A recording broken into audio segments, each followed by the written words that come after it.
M T space ബാഷ്പീകൃതയുടെ ആറാം വിരൽ. ഈ പുസ്തകം വലിയ വിവാദമായിരിക്കുകയാണ്. ദീദി ദാമോദരനും എച്ച് കുട്ടിയും ചേർന്നെഴുതിയ പുസ്തകം. ഈ പുസ്തകം എം ടിയുടെ ആദ്യ ഭാര്യ പ്രമീള നായരെ കുറിച്ചുള്ള പുസ്തകമാണ്. പ്രമീള നായർ ആരായിരുന്നു? പ്രമീള നായരുടെ എഴുത്തു ജീവിതം എങ്ങനെയായിരുന്നു? പ്രമീള നായരെ എം ടി എങ്ങനെയൊക്കെ ദ്രോഹിച്ചു എന്നതിനെ പറ്റിയുള്ള പുസ്തകം നിരോധിക്കണമെന്ന് ആവശ്യപ്പെട്ട് എം ടിയുടെ മകൾ അശ്വതി രംഗത്ത് വന്നു. എം ടിയുടെ ആദ്യ ഭാര്യയുടെ മകൾ സിതാരയും അശ്വതിക്കൊപ്പം ഉണ്ടെന്നാണ് അറിവ്. ഈ പുസ്തകത്തിൽ പ്രമീള നായരുടെ ജീവിതത്തെ പറ്റിയാണ് പറയുന്നത്. എം ടിയുടെ മഞ്ഞ് എന്ന നോവൽ ഇംഗ്ലീഷിലേക്ക് വിവർത്തനം ചെയ്തത് പ്രമീള നായരാണ്. എം ടിയും പ്രമീള നായരും തമ്മിൽ പ്രണയ വിവാഹമായിരുന്നു. എം ടിയുടെ നിർമാല്യം അടക്കമുള്ള തിരക്കഥകൾ ഇംഗ്ലീഷിലേക്ക് വിവർത്തനം ചെയ്ത് ഇംഗ്ലീഷ് സാഹിത്യത്തിന് എം ടിയെ പരിചയപ്പെടുത്തി കൊടുത്തത് പ്രമീള നായരാണ്. പക്ഷേ ആ പ്രമീള നായരെ ചതിച്ച് കലാമണ്ഡലം സരസ്വതിയെ എം ടി രണ്ടാമത് വിവാഹം കഴിച്ചു. അതേക്കുറിച്ച് തന്നെ എം ടി ചതിച്ചതിനെക്കുറിച്ച് നഷ്ടബോധങ്ങൾ എന്ന നോവലിൽ പ്രമീള നായർ പരാമർശിക്കുന്നുണ്ട്. തൻ്റെ മുമ്പിൽ വെച്ച് കലാമണ്ഡലം സരസ്വതിയുമായി ശൃംഖരിക്കുന്ന എം ടിയെ പറ്റി അതിൽ പറയുന്നുണ്ട് പ്രമീള നായർ. നഷ്ടബോധങ്ങൾ എന്ന നോവൽ പൂർണ്ണ ബുക്സാണ് പുറത്തിറക്കിയത്. എന്നാൽ അതിൻ്റെ രണ്ടാം പതിപ്പ് പുറത്തിറക്കിയില്ല പൂർണ്ണ ബുക്സ്. പൂർണ്ണ ബുക്സിനെ എം ടി തടഞ്ഞു എന്നാണ് അന്നത്തെ വാർത്ത. കാലം എന്ന ഒരു ചെറുകഥയും പ്രമീള നായരുടെ ശ്രദ്ധേയമായ കൃതിയാണ്. അതിലും എം ടിയെ പറ്റി പറയുന്നുണ്ട്. തൻ്റെ കൺമുമ്പിൽ വെച്ച് കലാമണ്ഡലം സരസ്വതിയുമായി അവിഹിത ബന്ധത്തിൽ ഏർപ്പെടുന്ന എം ടിയുടെ ക്രൂരത. എം ടി നല്ല കഥാകാരനാണ്. എം ടി നല്ല തിരക്കഥാകൃത്താണ്. നല്ല ലേഖനകർത്താവാണ്. പക്ഷേ വ്യക്തി എന്ന നിലയിൽ എം ടി സമ്പൂർണ്ണ പരാജയമാണ്. വ്യക്തി എന്ന നിലയിൽ എം ടി പ്രമീള നായരെ മാത്രമല്ല ദ്രോഹിച്ചിട്ടുള്ളത്. ഒ വി വിജയനെ തമസ്കരിക്കാൻ എം ടി ശ്രമിച്ചു. തനിക്ക് ശേഷം പ്രളയം എന്നൊരു ചിന്താഗതി എം ടിക്ക് ഉണ്ടായിരുന്നു. ഖസാക്കിൻ്റെ ഇതിഹാസം എന്ന നോവലിലൂടെ ഒ വി വിജയൻ രംഗത്തെത്തിയപ്പോൾ ഒ വി വിജയൻ്റെ മറ്റു കൃതികൾ മാതൃഭൂമിയിൽ അച്ചടിക്കാതിരിക്കാൻ, അന്ന് മാതൃഭൂമിയുടെ പത്രാധിപരായിരുന്നു എം ടി, മാതൃഭൂമിയിൽ അച്ചടിക്കാതിരിക്കാൻ എം ടി ശ്രമിച്ചു. തൻ്റെ ആശ്രിതരെ മാത്രമേ എം ടി വളർത്തിയിട്ടുള്ളൂ. ഒ വി വിജയന് ബദലായി എം മുകുന്ദനെയും പുനത്തിൽ കുഞ്ഞബ്ദുള്ളയും ഒക്കെ കൊണ്ടുവന്നു എം ടി.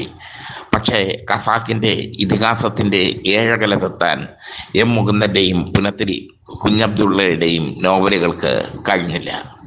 ടി പത്മനാഭനാണ് എം ടിയുടെ ക്രൂരതയ്ക്ക് വിധേയനായ മറ്റൊരു എഴുത്തുകാരൻ.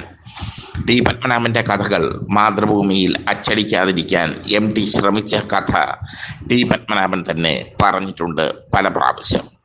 ടി പത്മനാഭനും എം ടിയും നിയമയുദ്ധത്തിൽ ഏർപ്പെട്ടിട്ടുമുണ്ട്. മറ്റൊരു ക്രൂരത കൂടി എം ടി ചെയ്തിട്ടുണ്ട്. എം ടിയുടെ ഏറ്റവും ശ്രദ്ധേയമായ തിരക്കഥയായ വിൽക്കാനുണ്ട് സ്വപ്നങ്ങൾ സംവിധാനം ചെയ്തത് ആസാദായിരുന്നു. ആസാദ് തിരുവനന്തപുരം വർക്കല സ്വദേശിയായിരുന്നു. ആസാദ് സിനിമാ മോഹവുമായി എം ടിയുടെ അടുത്തെത്തി. വിൽക്കാനുണ്ട് സ്വപ്നങ്ങൾ നിർമ്മിച്ചത് മറുനാടൻ മൂവീസാണ്. ആസാദിൻ്റെ സംവിധാനത്തിൽ ആ ചിത്രം പുറത്തിറങ്ങി. അതിമനോഹരമായ ചിത്രമായിരുന്നു അത്. പക്ഷേ പ്രതിഫലം മുഴുവൻ എം ടി തട്ടിയെടുത്തു. ആസാദിന് 5 പൈസ കൊടുത്തില്ല. ആസാദ് പിന്നീട് ആത്മഹത്യ ചെയ്തു. തിരുവനന്തപുരം വർക്കല സ്വദേശിയായ ആസാദിൻ്റെ ആത്മഹത്യ ആസാദിൻ്റെ സുഹൃത്തുക്കൾക്കിടയിൽ വലിയ നടുക്കം ഉണ്ടാക്കി.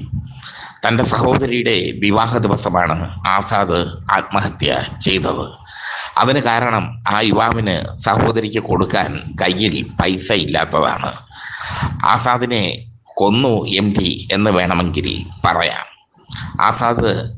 ആസാദിൻ്റെ സുഹൃത്തുക്കൾ ഇതുമായി ബന്ധപ്പെട്ട് എം ടി തിരുവനന്തപുരത്തെത്തിയപ്പോൾ അദ്ദേഹത്തെ തല്ലിയിട്ടുണ്ട്.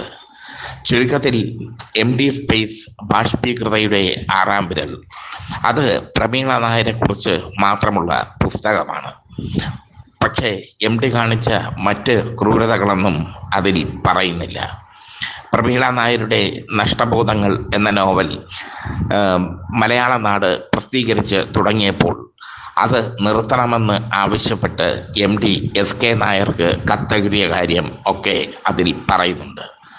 നഷ്ടബോധങ്ങൾ പൂർണ്ണ പബ്ലിക്കേഷൻസ് പുറത്തിറക്കിയപ്പോൾ വലിയ സ്വീകരണമാണ് ലഭിച്ചത്. MDയുടെ വൈകൃതങ്ങൾ അതിൽ പച്ചയ്ക്ക് തന്നെ എഴുതിയിരുന്നു പ്രമീള നായർ. ഇന്ന് ആ കൃതി ലഭ്യമല്ല. മഹിളാ ചന്ദ്രികയിലും ഒക്കെ സ്ഥിരമായി എഴുതിയിരുന്ന പ്രമീള നായർ അവസാന കാലത്ത് മരണാസന്നയായി കിടക്കുമ്പോൾ MDയെ കാണണമെന്ന് ആഗ്രഹിച്ചിരുന്നു. പക്ഷേ മഹാനായ കഥാകാരൻ പോയില്ല. അത്രയേറെ വേദനിപ്പിച്ചു MD പ്രമീള നായരെ. അതൊക്കെ ദീദി ദാമോദരനും ലക്ഷ്മിക്കുട്ടിയും ഈ പുസ്തകത്തിൽ പറയുന്നുണ്ട്. MD സ്പേസസ് ബാഷ്പീകൃതയുടെ ആറാം വിരൽ എന്ന പുസ്തകത്തിൽ പ്രമീള നായരെ കുറിച്ച് മാത്രമാണ് ഈ പുസ്തകത്തിൽ പറയുന്നത് എന്നതും ശ്രദ്ധേയം. പക്ഷേ അതിനപ്പുറം OV വിജയനെ തമസ്കരിക്കാൻ MD കാണിച്ച ക്രൂരതകൾ അതേക്കുറിച്ച് പറയുന്നില്ല ഈ പുസ്തകത്തിൽ. MDയുടെ ക്രൂരതകൾ ഒരുപാടുണ്ട്. MD എപ്പോഴും വളർന്നു വരുന്ന പ്രതിഭാധനന്മാരെ അംഗീകരിക്കാത്ത പത്രാധിപരാണ്. മാതൃഭൂമി പത്രാധിപരായിരുന്നപ്പോൾ അദ്ദേഹം തന്നേക്കാൾ മിടുക്കന്മാരെ അടുപ്പിച്ചിരുന്നില്ല എന്നുള്ളത് ശ്രദ്ധേയം. T. പത്മനാഭൻ കഥാരംഗത്ത് ശ്രദ്ധേയനായി മാറിയപ്പോൾ, കഥയുടെ പെരുന്തച്ഛനായി അദ്ദേഹം മാറിയപ്പോൾ അദ്ദേഹത്തെ മാതൃഭൂമിയിൽ നിന്ന് നിഷ്കാസനം ചെയ്യാൻ, അദ്ദേഹത്തിൻ്റെ കഥകൾ മാതൃഭൂമിയിൽ വരുന്നത് തടയാൻ MD ബോധപൂർവം ശ്രമിച്ചിരുന്നു. പക്ഷേ കൗമുദിയിലൂടെയും മലയാള നാട്ടിലൂടെയും കുങ്കുമത്തിലൂടെയും പത്മനാഭൻ എഴുതി മുന്നേറി. പത്മനാഭൻ കഥയുടെ പെരുന്തച്ഛനായി മാറിയതിൽ MDക്ക് അസൂയയുണ്ടായിരുന്നു അദ്ദേഹത്തോട്. പത്മനാഭൻ അത് തുറന്നു പറഞ്ഞപ്പോൾ MD നിയമയുദ്ധത്തിലേക്ക് പോയി. പത്മനാഭൻ്റെ അടുത്ത സുഹൃത്തായ MV ദേവൻ കലാകൗമുദി ദിനപത്രത്തിന് നൽകിയ അഭിമുഖത്തിൽ MD കാണിച്ച ക്രൂരതകളെപ്പറ്റി പച്ചയ്ക്ക് തന്നെ പറഞ്ഞിട്ടുണ്ട്. അതും വലിയ വിവാദമായി മാറി. കലാകൗമുദിക്കും MV ദേവനും MD വക്കീൽ നോട്ടീസ് അയച്ചത് ചരിത്രം. എന്തായാലും MD സ്പേസസ് ബാഷ്പീകൃതയുടെ ആറാം വിരൽ എന്ന പുസ്തകം അത് വലിയ വിവാദമായി മാറിയിരിക്കുന്നു. ആ വിവാദം പ്രമീള നായരുടെ ജീവിതം തുറന്നെഴുതിയത് കൊണ്ട് സംഭവിച്ച വിവാദമാണ്.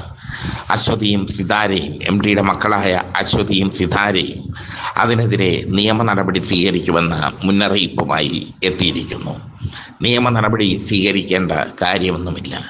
അതിൽ പറഞ്ഞിരിക്കുന്ന കാര്യങ്ങൾ സത്യമാണ്. പ്രമീള നായരെ MD ദ്രോഹിച്ചു ഒരുപാട്.